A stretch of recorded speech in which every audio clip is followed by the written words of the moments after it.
everyone, welcome back to the channel. So today our point of remark is on stages in policy making and education policies and programs in India. First, we can discuss about the stages in policy making. So the expert who studies social policy identified mainly 4 steps in public policy process. Okay, so the first stage which they identified as identification of a problem. Okay, so in this step the policy makers mainly recognize the existence of an issue, not only the existence of an issue but also they try to understand or study about the problem in depth, also the problem's history. So while studying about this problem, they mainly concentrated on who is affected, how aware the public is of the issues and whether it is a short term or long term concern.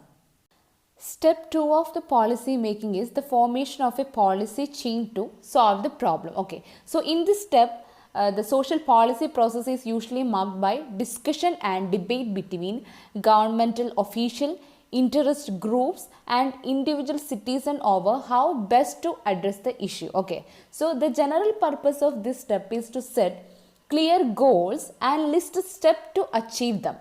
So the formulation stage often include a discussion of alternative solution, potential obstacles and how to measure the effects of this policy change. Step 3, the implementation of that policy change. This step usually includes defining the agencies and organizations involved and distributing responsibilities to each. To be successful, this stage usually requires agency communication and cooperation, sufficient funds and staffs, and overall compliance to the new approach. The department and agencies in the executive branch are usually responsible for implementing public policy changes. So the last step is considered as the evaluation of whether the solution is working as desired, and it is typically an ongoing process, and in this final stage they usually try to study how effective the policy changes is in addressing the original problems. Okay, and this part of the process is generally implemented through a cooperative effort between policy managers and independent evaluators. So these all are the 4 steps in policy making. I am not explaining it in very detailed form because it's very easy to understand what all are the important points you should understand in this stages of policy making. Now we can review of major policies and programs in India. So in today's video I am going to discuss about education policies and programs in India. So it is important to understand the major policies and programs in our country, not only from the perspective of UGC NET examination. So as a social work student or as a citizen of India, we should know or we should have the basic knowledge about the policies and programs. So in today's class, I am going to explain the education policies. So Indian education system is the oldest in the world as it dates back to 3rd century BC. Okay, so education has always been an important issue, and for that the government has appointed various commissions and committees to look into the issues of education. So first we can discuss about different education commission in India since 1858. So first we can check different education commission and later we can discuss the recommendation given by the commissions. First one, the Indian Education Commission or Hunter Commission 1882, the Indian University Commission 1902, the Calcutta University Commission 1972, 19, the Hartow Committee 1928 to 29, the Abbotswood Committee 1936 to 37, Saki Hussain or Wardha Committee on Basic Education 1938, the Surgeon Report 1944, the University Education Commission or Radhakrishnan Commission 1948-49. BJ Committee on Primary Education 1951, the Secondary Education Commission 1950-53, Official Language Commission 1956, the University Grant Commission Committee Report, the Education Commission or Kothari Commission 1964-66, Higher Education Committee Report 1967, the Study Group Report on the Teaching of English 1967-71, National Policy on Education 1986, Acharya Ramamurthy Commission 1990. So moving on to the summary of recommendation given by the Commission. So the Conference of the Vice Chancellor of the University recommended the replacement of English by Indian language as the medium of instruction at the university level after 5 years. Okay. Second one, the Conference of the Education Minister of State recommended the adoption of mother tongue as the medium of instruction at the primary and secondary school level, with the state language when it differed from the mother tongue to be studied as compulsory subject. The University Education Commission 1949, also known as Radhakrishnan Commission, recommended that students at the secondary and university level should know at least 3 languages, namely the regional language, the lingua language Hindi and English. Moving on to the Secondary Education Commission 1952, they recommended the study of at least 2 other languages, example Hindi and English, at the higher primary level. English Review Committee appointed by University Grant Commission in 1955 emphasized to go slow on the switch over to regional language as medium of instruction at the university level and argued the needs for continued study of English by all university students even after the switch in media. So, moving on to the Central Advisory Board of Education 1957 suggested what has come to be known as the 3-language formula, which was adopted by the state chief ministers in 1961. So, this policy recommended the study of the regional language, Hindi in non-Hindi areas and any other Indian language in the Hindi area, and English or any other modern European language.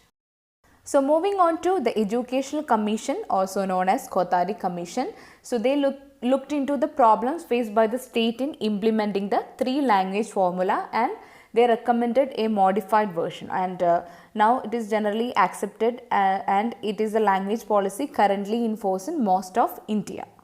So we discussed on the Education Commission in India since 1858, and now we can discuss the education policy after independence. So before discussing about the national policy of education, now we can discuss about the educational statistics in India. So India has about 8,40,546 primary schools, 1,39,539 secondary schools, 99 universities. So here I just mention state university, central university and deemed to be university. So 329 state university, 43 central university and 122 deemed to be university, and 75 institutes of national importance. Also you can find the details of state private universities, central open university, state open university, state private open university and institutions under State Legislature Act and other university under university list. Okay, types of university. If you want to study more about educational statistics, just Google educational statistic at a glance 2018. You will get all the information regarding the primary schools, secondary schools, and regarding the gender distributions and everything. So if you want, you just Google it and understand about it. So now we can discuss about the National Policy of Education 1968, and I am just going to discuss about the certain principle which put forward by the National Policy of Education 1968. Okay, first one, free and compulsory education to children up to the age of 14. Okay, and status emulations and education of teachers. Third one, development of regional language, making it a medium of instruction at the university level. Fourth one, proper implementation of 3-language formula. Fifth one, promotion of Hindi as a medium of expression in the composite culture of India. So moving on to the recommendation of education policy of 1986. First one, development of international cooperation and peaceful coexistence through education. Second one, promotion of equality. It could be achieved by providing equal access and equal condition of success to children. Third one, a common educational structure, that is 10 plus 2 plus 3 for the whole of India. Fourth one, education for women's equality. The Indian education should be used as a tool to change the status of women in the society. And fifth one, opening of primary school in tribal areas for promotion of education in ST people.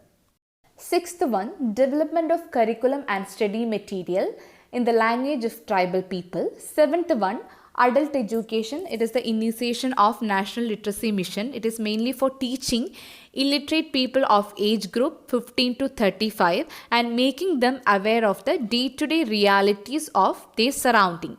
Eighth one, special emphasis on early childhood care and education by opening up of daycare centers, promotion of child-focused programs. Ninth, increasing the scope of Operation Blackboard for upliftment of standard of primary education in India. 10th one, secondary education curriculum should expose the students to differentiate roles of science, humanities and social science.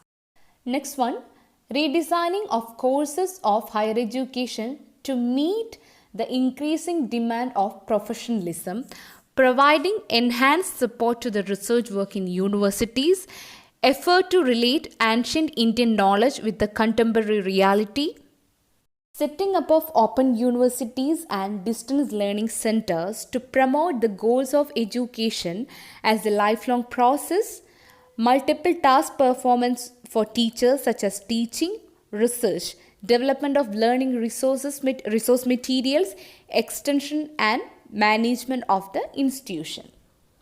15th one, overhauling of the system of teaching education and establishment of district institution of education and training to organize courses for elementary school teachers and reviewing of educational development by the Central Advisory Board of Education. 17th one, involvement of communities for school improvement programs, review of the implementation of the parameters of policy every 5 years, strengthening the base of pyramid of Indian population for proper development of education system in India. So now we can just go through the draft National Education Policy 2019. So the National Education Policy was framed in 1986 and have done some modification in 1992 as well. But which means more than 3 decades have passed since previous policy. Okay. So during this period, significant changes have taken place in our country, society, economy and the world at large. Okay. So it is in this context that the education sector need to gear itself towards the demand of 21st century and the needs of people and country. And quality, innovation and research will be the pillars on which India will become more superpower. Okay. So clearly a new education policy is needed. So that the committee prepared for the draft National Education Policy and submitted its report to the ministry on May 31st, 2019 and the draft National Policy 2019 was uploaded on MHRD website, and if you want you can go and understand regarding that. So I thought of explaining a glimpse of this draft of National Policy of Education 2019 in this video. So the policy aimed to universalize the pre-primary education by 2025 and provide foundation for all by 2025. So moving on to the salient features, it proposes new curriculum and pedagogical structure with 5+3+3+4 design covering the children in the age group 3 to 18 years, and under this pre-primary and grade 1 to 2 is considered as foundation stage, grade 3 to 5 as preparatory stage and grade 6 to 8 as middle stage and grade 9 to 12 as secondary stage. And this is an academic restructuring only. There will be no physical restructuring of school universal access and retention with 100% gross enrollment ratio for all education by 2030. And it aims to consolidate 800 universities and 40,000 colleges into around 15,000 large multidisciplinary institutions, and the policy proposes 3 types of higher education institutions, that are research university, teaching universities and autonomous degree grading college. and it aims to provide autonomy to all higher education institutions, and higher education institution to be governed by independent board with complete academic and administrative autonomy. An autonomous body called the National Research Foundation to be set up through an act of parliamentary, and MHRD to be redesigned as the Ministry of Education.